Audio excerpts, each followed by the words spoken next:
This is what happens when you bring tractors and NASCAR together.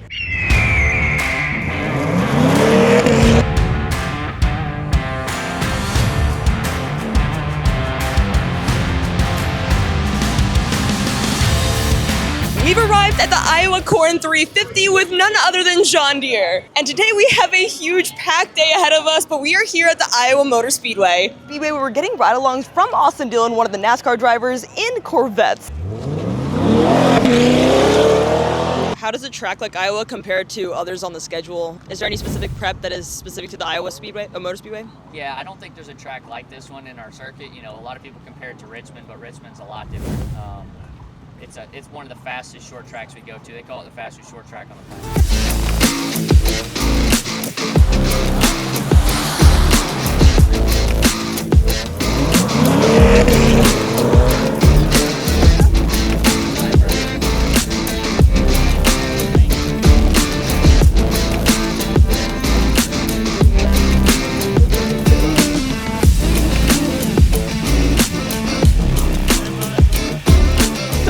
at the Iowa Corn Trailer, where we got to talk to a lot of the farmers in the association, and we learned so much about the corn process and how all the byproducts get reused back into agriculture. But better yet, they can explain way better than I can. So our first stop is the Biofuel trailer. We as farmers, our goal is to increase production. We see a trend line yield of about 1 bushel per year. So every year farmers are growing more. We currently, in the world, we have about a 1.7 billion bushel carryout. That's why it's a great thing that we can use corn for ethanol, we can use corn for feed animals. 4,000 uses, the big three for us: ethanol, feed for animals, and then the export market, either selling whole corn, exported across the world. Different fuel blends that we sell. So normal fuel sold in the country is 87 octane, which in most cases, 90% of the fuel that's sold nationwide is an 87 octane and a 10% blend of ethanol. Our goal is to increase the blend to a 15% blend,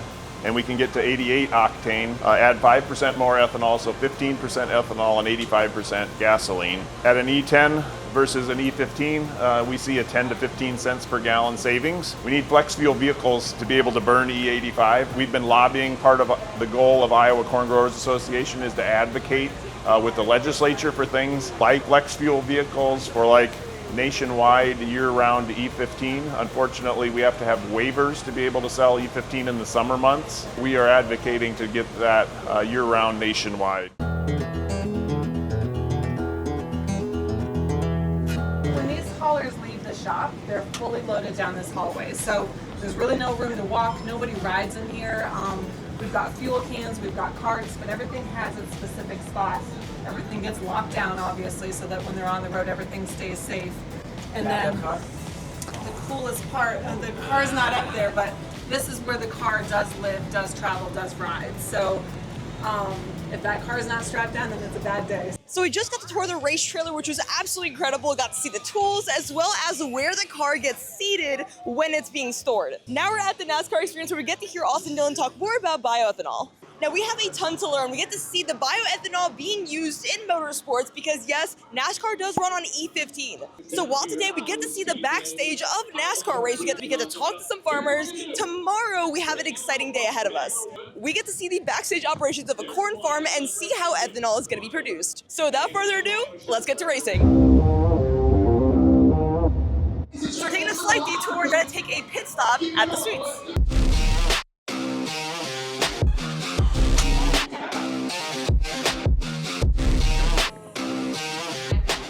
Today we're cheering for Austin Dillon, number 3. So we get a little bit of time with him before the race starts. But in the meantime, I want to say a big thank you to John Deere for setting this entire event up and having a jam-packed schedule, not only today, but tomorrow. And we've got some pretty exciting stuff planned for tomorrow.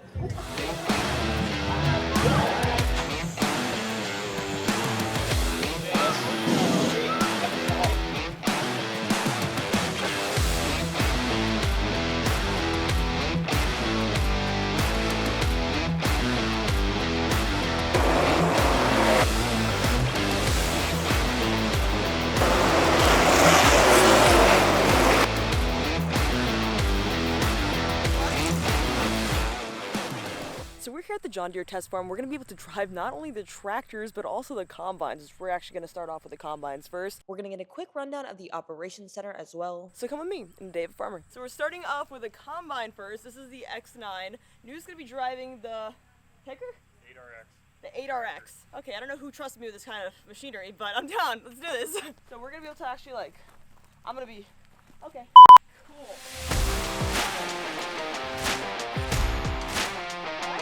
Let's see how this goes. Is it a problem that I can't reach the pedals? Yeah, we'll adjust that. This is insane!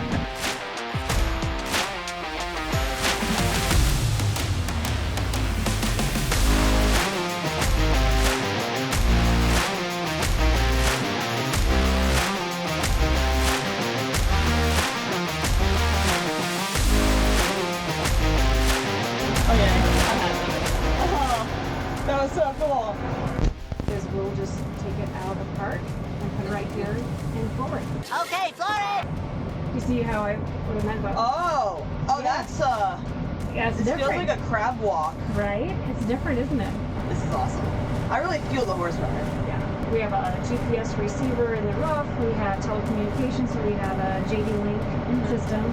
We introduced this tractor in 2024. Okay. So it's our newest large tractor. The thing that I call it is the well-behaved beast. Well-behaved beast. I was thinking like Big Bertha. I think the combine's Big Bertha. There was a combine part back in the day that was called Big Bertha.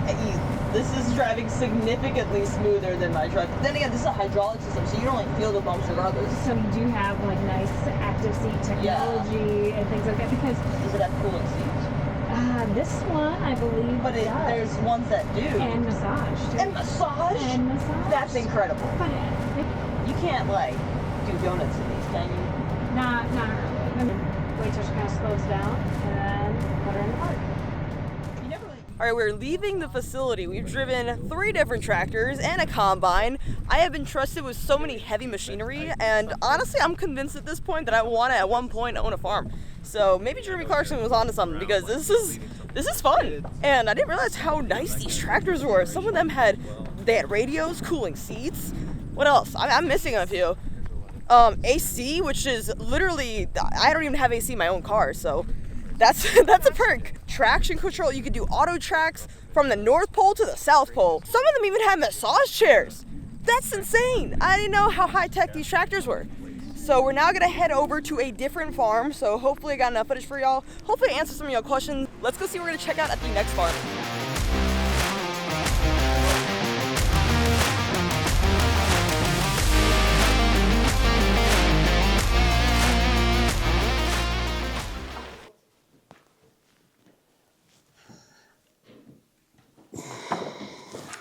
My name is Bill Kauser from Nevada, Iowa. I'm the owner-operator of Kauser Cattle Company, Kauser Farms, and one of the founders of Lincoln Way Energy, a 100 million gallon ethanol plant in Nevada, Iowa. You bought your farm. Your farm has been around since 1935, and you bought it in 1985. You've been an operator for so long. You know the most about the farming industry. You're not just a farmer, but you're a philanthropist and an advocate. Can you talk me through why it's important for people to understand the corn process and how much it helps the U.S. economy? Well, you got to realize we used to be number 1 in corn. In fact, we are number 1 in corn in Iowa.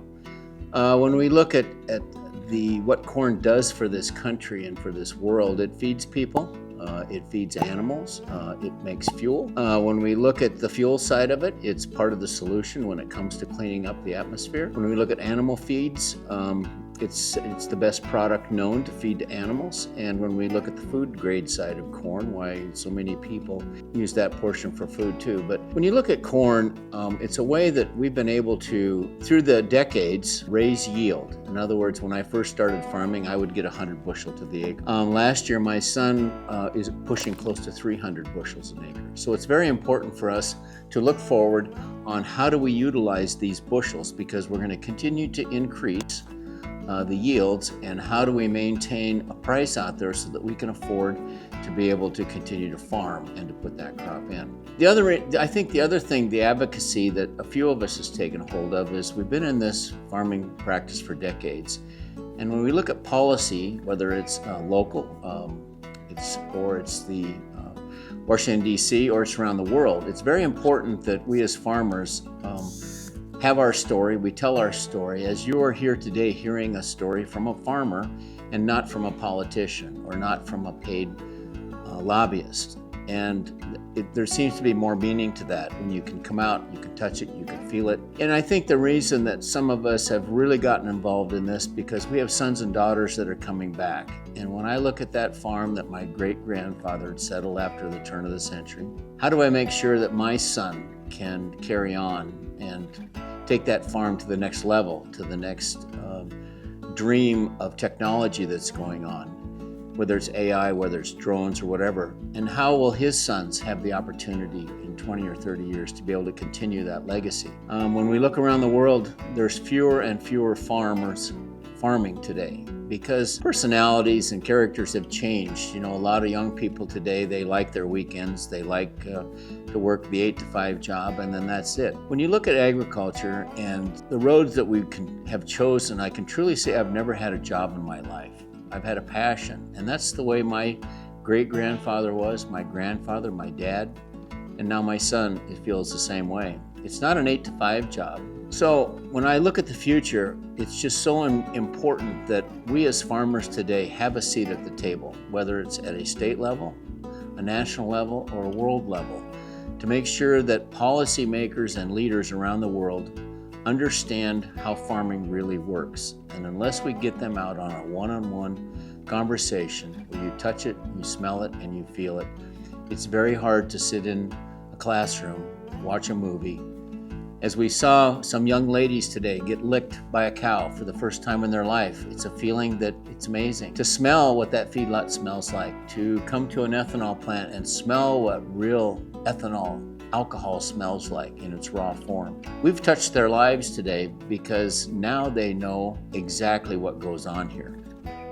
This is real, and you're all welcome. And how has John Deere helped not only you, but other farmers in the association and the Iowa Corn Association better improve productivity within your operations and systems? Well, the great thing about John Deere, Deere comes out quite a few times a year and sits down with my son and I, as they do other farming operations, say, what do you want? What do you need? What's your next dream? What are your challenges here today? The other great thing that Deere does is they bring people out that maybe need to have more education on what a farm is, or how a tractor works, or how a tractor drives itself. And maybe they need to bring that individual out and actually put them in a harvest machine, to feel that, to smell that, to hear it run, to see the grain going in the combine, to see it going in the tank. You come away from there with a whole different mindset about when next time you're driving by a farm and you see a combine, you know what that thing's doing. Whereas when we look at today's people, when I host many groups across the world here, many times we are 4, 5, and 6 generations removed from the farm. And that's not fair to the young people today because they don't have that experience of baling hay or shelling corn or birthing a lamb or having a pony. And it makes a difference when they have that responsibility. Or even a beekeeper. It's just amazing how that'll change your life. Now, being that you were one of the founders of Lincoln Way Energy as well as a farmer and your close relationship with John Deere, I think it's really astonishing to see just how the community comes together to help one another. Can you just touch a little bit more information on that? Oh yeah, when you look at the partners that we have to be a farmer, you know, it's John Deere. It's our person that provides all of our crop inputs. It's our local co-op. It's the person we buy our fuel from. We have a very close relationship with the fire department here because if we had a fire here at the ethanol plant or at the feed yard, we want them to know exactly what the challenges are when they come here. We are partners, and we work to become partners because we can't do it by ourselves. I can't build a tractor, but I can buy a tractor, and they can help me through the technology curve that's coming along there. And when we look at farming coming in the future, we have to do more with less, and we're going to do that. When we talked about the cover crops that we put on, being able to sustain those nutrients that are left over, to Pivot Bios, which is a product that actually makes nitrogen in the ground, so you don't have to actually put the nitrogen on the crop. to seed technology, to drought technology, to when we look at the animal side of this thing, the different genetics and stuff that we can use in the future to make sure that when you buy that protein at your local grocer that you're getting exactly what you want. And we want you to exactly know how that item was produced, because we feel that you need to know where it came from. Now, if I were a consumer and I went to the gas station and I see all these different numbers of octane, why should I be picking E15? And can you explain what E15 is to the average consumer that doesn't know what that is? When you look at E10, E15, E30, E85, it's the percentage of alcohol, ethanol, that's put in a gallon of gas. So in other words, E15, there's 15% ethanol and 85% gasoline. So as a consumer, I go to the pump and I look at what all's there. There's one that'll say no alcohol. There's one that'll say E10. There's one that could say E88 or just 88, or it could say E15, which all means the same thing, and that's 15% alcohol and 85% gasoline. There might be some others on there that says E30. It may have 30% ethanol and 70% gasoline. And then you've got your E85, which goes into special vehicles for that. So there's only 15% gasoline and 85% alcohol. As you go down that timeline, your prices are going to continue to go down per gallon of gas. So if you buy regular gas, let's just say regular gas today costs you $4. E10 might be $3.60. E15 might be $3.45. E30 could be close to $3.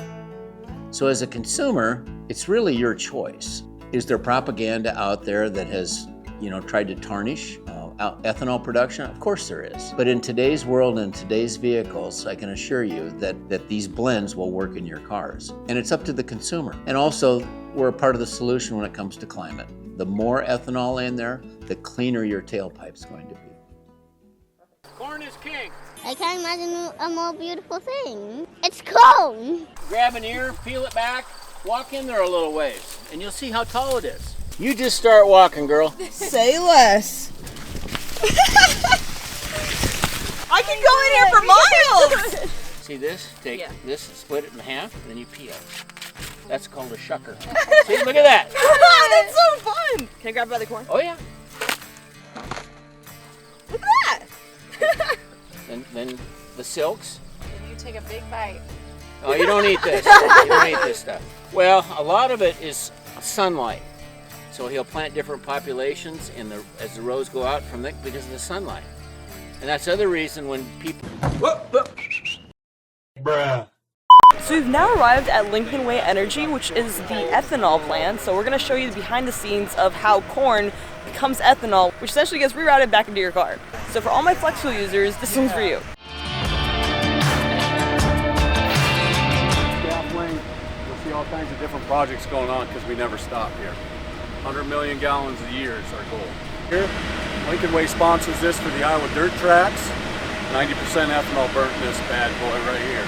We'll have a corn truck shortly. It's going to the probe right now, but this is where it comes in. You guys can come on in. Here at Lincoln Way Energy, we watch every truck. So it starts here, comes through, and we test every truck that comes through because we need good corn, right? So good corn makes good fuel. So as we do that, we come through the plant. Lincoln Way is a 100 million gallon plant right now. So we just achieved that step this year on the 100 million. It also burns 90,000 bushels a day.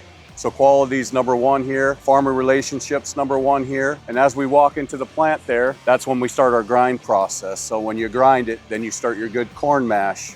From the corn mash, you start your fermentation. Fermentation takes 62 hours here.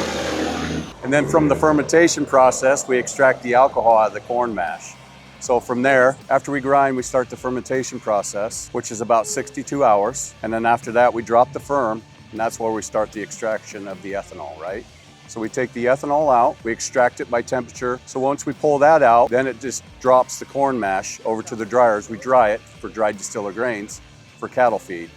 Then on from there, we take that ethanol and we pump it down to a holding station down there called the tank farm here. Once we do that, we have brokers and everybody, and we sell all over the world. We have lots of friends and family.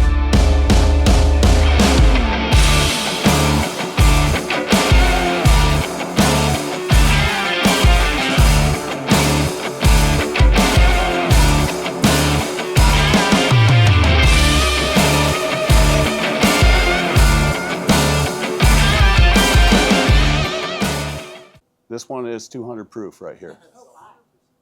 100%, no denatured in this. This is what we're extracting after the corn mash. After we extract the alcohol out of that corn mash, we then dry it, and that's your dried distiller grains that you guys were just in the barn. Stings the nostrils. We're working on right now, so we'll kind of stay up here. But so these are called the yeast props. We hand make the props, we hand make the fermenters, and when you're brewing, you're creating heat and all that stuff. We have big chillers to keep stuff cool. So we actually keep our yeast in a cooler too. We keep that nice and cool. Liquid yeast, very good.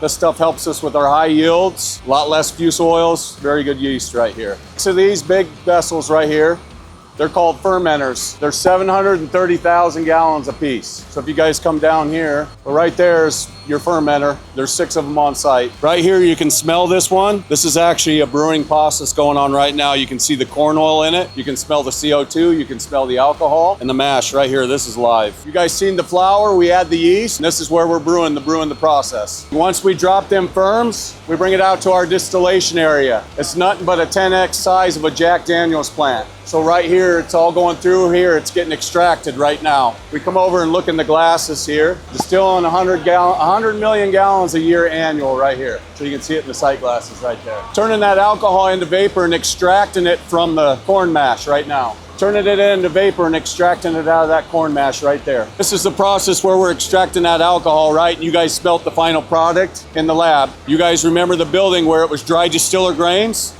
So after it's extracted here, that corn mash goes over to here, and I'll show you how we dry it. The fermenting's the longest part, but then you can just run them gallons out. Like right now, if you walked in the control room, that big distillery over there, we're feeding that 1,060 gallons a minute right now. This is where we're drying them. So right here we are drying out the corn. So you see those little bolts over there, that actually leads to a tube that goes all the way through the mill. And it Good does picks. have temperature settings to make sure that they don't burn the corn. So this plant was coal-fired. 2014, we brought in nat gas boilers. 200,000 pounds of steam an hour. So it creates the heat to heat the plant. Look at that. Can you see it? Oh yeah. This one here is clean, so this is the heat leaving the plant right here. All, you know, it's scrubbed with all the emissions, no pollutions in that. What do you do with the trapped CO2? Other than them guys extracting about 250 tons a day, we scrub that too, and then it goes in the air too. So that's why we talked about the pipeline, where we make almost 800 tons a day, where we can extract the CO2 out of the plant, put it in the pipeline, and sequestering it. I'll stand here, Bill will talk. I don't want to steal your thunder. No, I've been talking. I got 2 mics on. You got to go on YouTube also. So your question was repeated again. The importance of ethanol to the consumer? Well, let's just start with climate, because when we look at climate, the last administration was all about climate. We're part of the solution. We actually lowered the tailpipe emissions by 47%. That's huge. So we're part of the solution. I mean, if you say climate at all, why wouldn't you burn ethanol? The other thing for a consumer is now you have choice. And it's cheaper to put in your car. When you pull up to a pump, E10, E15 will be cheaper, E30 will be cheaper yet. So as a consumer, we're giving you that value for your pocketbook and for the climate.